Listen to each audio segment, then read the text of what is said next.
रोक्नु रोक्नु गाइज, हजुरलाई मैले एउटा आज यस्तो बेस्ट स्ट्राटेजी भन्छु, यो गोल्डमा एकदम काम गर्छ। हजुरलाई 1:2 1:3 रिस्क रेसियो आनन्दसँग दिन्छ।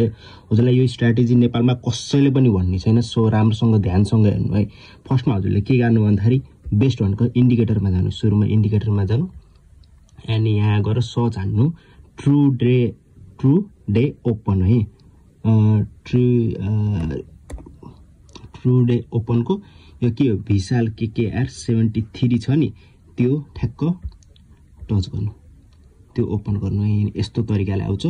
अनि ठ्याक्क अब इन्डिकेटरमा जानु एन यो के लेखेको छ एनमा 12 क्यान्डल एएममा, यो अहिलेलाई डिलिट गरिदिउँ है, यो भर्खरैको। अनि यसको सेटिङमा जानु है। सेटिङमा गएपछि हजुरले के गर्नु भन्दाखेरि ब्याकग्राउन्ड कलरमा ब्ल्याक हान्नु एन्ड फुल यसलाई फुल प्रेस गरिदिनु एन्ड यो सेप छ नि, सेपलाई अफ गरिदिनु है। सेपलाई अफ गरिदिनु एन्ड हजुरको आधी काम भनेको यसैमा भयो। अब हजुरले के गर्नु भन्दा बेस्ट भनेको यहाँ टुल्समा जानु है। टुल्समा जानु, यो टुल्समा जानु, यसको उ गर्नु थिच्नु। अनि यहाँ फेरि एउटा हजुरले के पाउनुहुन्छ भन्दाखेरि यो volatility index fix range volume profile छ नि, यसलाई हजुरले स्टारमा ठ्याक्क दाब्नु। यो गरेपछि यस हजुरले ठ्याक्क माथिबाट यो स्टारमा यहाँमा देख्न सक्नुहुन्छ। अनि यो ठ्याक्क यहाँ दाब्नु। अनि हजुरले के गर्नु भन्दाखेरि यो जुन लाइन छ नि, यो जुन लाइन छ नि, यो लाइनदेखि ठ्याक्क यहाँदेखि तानेर अर्को टुप्पोसम्म ठ्याक्क छोडिदिनु।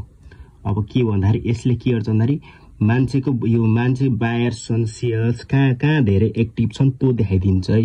अनि हामीले के गर्नुपर्छ भन्दाखेरि यो जुन यो लाइन छ नि, लाइनको ठ्याक्क यो एरो छ नि, यो बक्सादेखि ठ्याक्क हजुरले यस्तो बक्सा बनाएर मस्त तानिदिनु है। ल ठिक छ, हाम्रो यो धेरै सेलर्स भनेको यहाँ छ। अब यसको यो अब यताको हेरौँ है, अर्को बक्सा हेरौँ है। यहाँदेखि सरी यहाँदेखि सिधै यहाँ तान्नु एन्ड यहाँ तक। अब हजुरको बक्सा आयो नि, यहाँ बक्सा आयो नि। अनि हजुरले के गर्नु भन्दाखेरि थोरै जुम हान्नु एन्ड योदेखि यहाँ यो लाइन तानेकै बक्सा हुनु पर्यो, यो लाइन तानेकै बक्सा हुनु पर्यो है।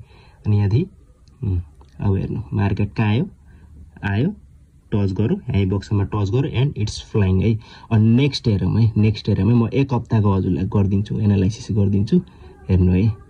यो भनेको ब्याक टेस्ट जस्तै चाहिँ हजुरले सोच्नु न। ल ठिकै छ। अब हामीले यो बक्सा छ नि, बक्सालाई फुल हामीले तान्दिउँ। ल यहाँदेखि सरी फुल यहाँदेखि तान्दिउँ है। हामीले यो बक्सालाई हेर्ने होइन है, यसको अर्को बक्सालाई हेर्ने। हामीले यहाँ बनाइयो भने अर्को बक्सामा हेर्ने है। ठिकै छ। अब हेर्नु है, यो अहिले डिलिट गरिदिउँ।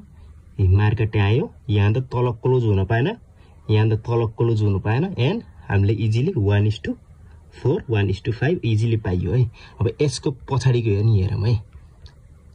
यो भनेको एकदम स्ट्राटेजी, एकदम बेस्ट स्ट्राटेजी हो है। अब हेर्नु यहाँ ठ्याक्क दाबियो एन्ड हामीले ठ्याक्क यो पुच्छरमा गरेर अनि यसको पछाडिको भनेपछि नि। अब हेर्नु है हाम्रो भोलाटिलिटी कहाँ छ भन्ने यहाँ यस्तरी मजाले देखाउँछ है। स्ट्राटेजी हजुरलाई नेपालमा कसैले नि भन्नेवाला छैन। अब यो ठ्याक्क तान्यो, पुच्छर तान्यो एन्ड मार्केट आयो, कहाँ टच भयो एन्ड इट्स फ्लाइङ है। तल क्लोज दिएन, पुच्छरले टच भयो एन्ड इट्स फ्लाइङ है। यहाँ हजुरले कन्फर्मेसन हेरेर फेरि रिएन्ट्रीको लागि पनि एप्लाई गर्न सक्नुहुन्छ, केही ठुलो कुरो भएन। अब यस पछाडिको यो हेरौँ है, यो हेरौँ। हजुरले यहाँदेखि अब यसरी सिधा गर्ने भयो, बाङ्गी गर्ने भयो, जसरी हजुरलाई मन लाग्छ त्यसरी गर्दा हुन्छ। अब यसको भोलाटिलिटी यहाँ माथि छ, यो माथि है। माथिको मैले बक्सा मार्क गरेँ एन्ड अब मैले स्ट्रेच गर्दै पुच्छर पछाडिसम्म। अनि यो यहाँ गयो, छोयो, अनि कहाँ आयो, हाम्रो अर्को भोलाटिलिटीमा आयो। देख्नुभयो हाउ मच एक्युरेट। सो यो भनेको एकदम बेस्ट है। मैले लगभग 1 हप्ताको मैले गर्दै 1 2 3 4 5 एन्ड यो 6 नेक्स्ट भनेको 6। यो मार्केटले के भयो, लिक्विडिटी बनाउँदै छ। यसमा आयो टाइम फ्रेम पनि होला सायद है। ठिकै छ। अब यसपछिको यो पनि गरिदिउँ न, साथै बनाइदिउँ। ओके, यो भयो। अब यसको स्ट्रेच हान्दिउँ है, कस्तो तरिकाले यताको डिलिट हान्ने पहिला एन्ड ओके मस्तो तरिकाले तन्काइदिउँ ल मार्केट के भयो माथिको ब्रेक हान तल आयो एन्ड यसलाई सपोर्ट एन्ड रेसिस्टेन्स चाहिँ बनाएर छोर मार्केट मेल्ट भयो देख्नुभयो यो भनेको बेस्ट स्ट्र्याटेजी है यस्तै स्ट्र्याटेजीहरू सिक्न यस्तै कन्सेप्टहरू सिक्नलाई मलाई फलो गर्नु लाइक गर्नु एन्ड यो भिडियो सकेसम्म सेयर हान्नलाई गाइज